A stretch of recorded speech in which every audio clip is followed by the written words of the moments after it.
Hello student, कैसे हैं आप सभी। आशा है आप सभी बहुत अच्छे होंगे और अपने लक्ष्य के प्रति जागरूक होंगे, ऐसी ही मेरी कामना है।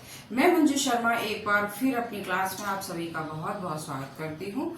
तो प्यारे बच्चों, आज मैं आप लोगों के लिए 10th और 12th कंबाइंड हिंदी काव्य का नामकरण एवं काल विभाजन लेकर आई हूँ।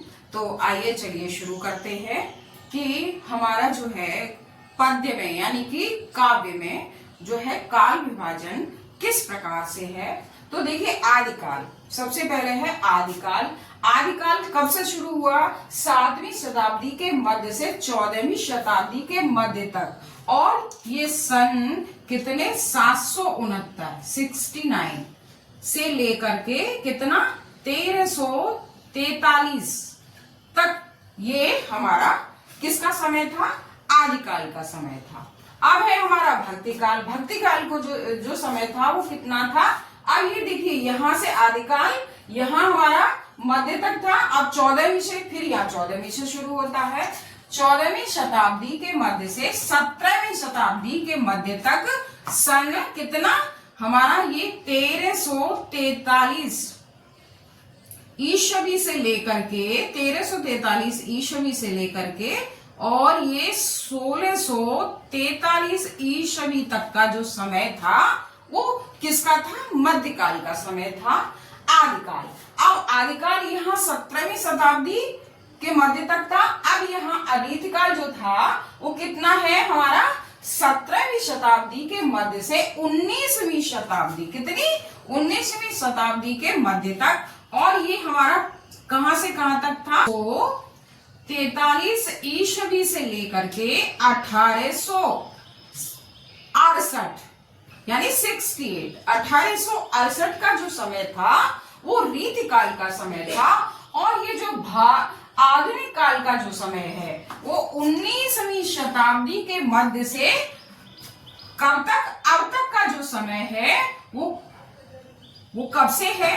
1868 ईस्वी से लेकर जो अब तक का समय है वो कौन सा समय है? आधुनिक काल का समय है।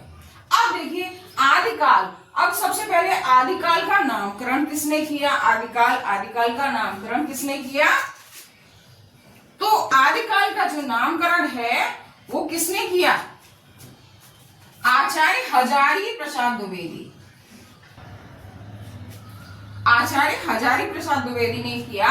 और जो भक्तिकाल का नामकरण है, भक्तिकाल का जो समय सीमा है 1343 से लेकर के 1643 तक की जो समय सीमा है वो किसकी है? भक्तिकाल की समय सीमा है। और भक्तिकाल का नामकरण रामचंद्र शुक्ल। अब रीतिकाल का जो नामकरण है वो किसने किया? वो मिश्र बंधुओं ने किया। किसने किया? मिश्र बंधु।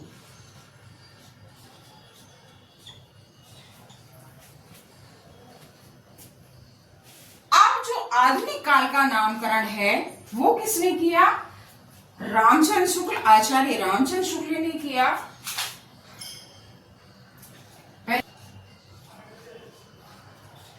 और किसने किया? रामचंद्र शुक्ल ने।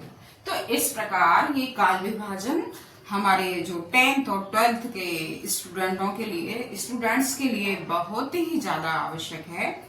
आशा है आप समझ गए होंगे और आपने नोट भी कर लिया होगा। और मेरा वीडियो पसंद आया हो तो लाइक कीजिए, सब्सक्राइब कीजिए, शेयर कीजिए। धन्यवाद।